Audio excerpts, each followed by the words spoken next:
tu sais, moi, j'ai joué avec Steve Yzerman longtemps. Tu sais, tu connais Steve Yzerman, puis on ne met peut-être pas au même niveau en ce moment, parce que Steve Yzerman, c'est un Hall of Famer, là.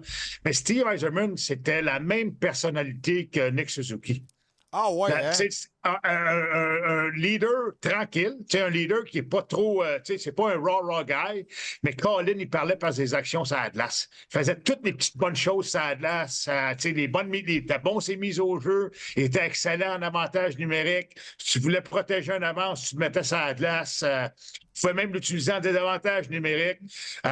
Puis son comportement, c'est très, très similaire avec Steve Yzerman. Je ne compare pas tout de suite avec Steve Yzerman parce qu'il a connu une carrière de 20 ans, puis c'est un Hall of Fame. Là. Mais je ne connais pas Nick personnellement, là, puis je n'ai pas été dans la chambre avec lui comme capitaine. Là. Mais par ses actions, moi, Dave, je vois, je vois un peu un toi. gars comme Yzerman. Ouais.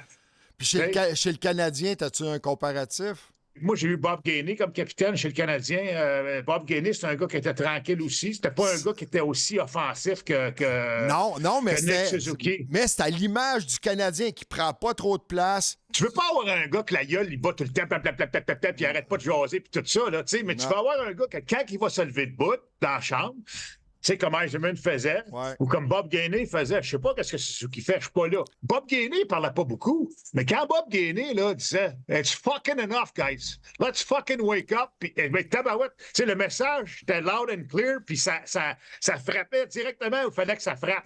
Même chose avec Yzerman. C'était pas un gars qui était blablabla tout le temps, mais quand il se levait de bout dans la chambre, là, puis il cassait son hockey sur une colonne ou whatever, puis il en avait plein de cul, là, mais Colin, ça avait un bon impact. Non, mais ça avait un bon impact.